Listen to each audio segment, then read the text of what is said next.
పచ్చని పొలాల మధ్య ప్రశాంతమైన ఓ గ్రామంలో మహేష్ అనే కష్టపడి పనిచేసే తెలివైన కుర్రాడు ఉండేవాడు. అతను తన తల్లితో నివసిస్తూ ఇంటి బాధ్యతలను మోసేవాడు.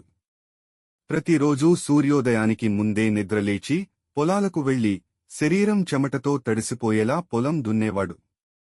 ఆ కఠినమైన పని తర్వాతే ఇంటికి వచ్చి చదువుకునేవాడు.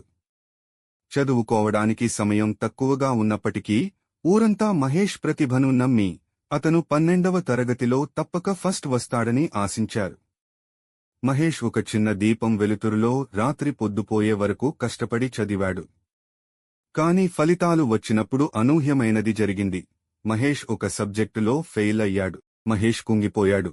కాని గ్రామస్తుల ప్రవర్తన దాన్ని మరింత బాధాకరంగా మార్చింది. అతను పొలాలకు వెళ్తుంటే జనాలు గుసగుసలాడుకుంటూ నవ్వుతూ, చూడండి, ఆ తెలివైనోడు ఫెయిల్ అయ్యాడు, వాడి ఆత్మవిశ్వాసం అంతా వృధా అని ఎగతాళి చేసేవారు. వారి మాటలు ముల్లా అతని గుండెను గుచ్చాయి. ఆ ఎగతాళిని భరించలేక మహేష్ తన గురువు కరీం మాస్టారుని కలిశాడు. గ్రామస్తుల నవ్వులను తట్టుకోలేకపోతున్నానని తన బాధను వివరించాడు. కరీం మాస్టారు విని మహేష్కు ఒక వింత పని అప్పగించారు. రేపు ఉదయం ఒక పెద్ద కుండ నిండా పాలు తీసుకుని అదే దారిలో నడుచుకుంటూ రా. కాని గుర్తుంచుకో, ఒక్క చుక్క కూడా కింద పడకూడదు. మరుసటి రోజు ఉదయం మహేష్ ఒక పెద్ద కుండ నిండా పాలు నింపాడు. ఆ కుండ బరువుగా ఉంది. చిన్న పొరపాటు జరిగినా పాలు ఒలికిపోతాయి. అతను 2 చేతులతో జాగ్రత్తగా పట్టుకుని నడక మొదలుపెట్టాడు. ఎప్పటిలాగే గ్రామస్తులు దారి పొడవునా నిలబడి అతన్ని ఎగతాళి చేయడానికి సిద్ధంగా ఉన్నారు. కాని ఈసారి ఏదో తేడా జరిగింది. మహేష్ కళ్ళు కేవలం పాల మీదే ఉన్నాయి. అతని చేతులు స్థిరంగా ఉన్నాయి.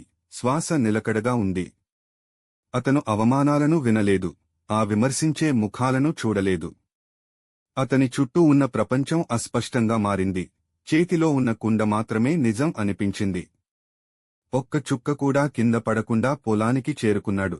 గురువుగారి దగ్గరికి వచ్చాక మహేష్, మాస్టారు, నా ధ్యాసంతా కుండ మీదే ఉంది. దారిలో నాకు ఏమీ వినిపించలేదు అని అన్నాడు. అప్పుడు గురువుగారు నవ్వి అసలు పాఠం చెప్పారు.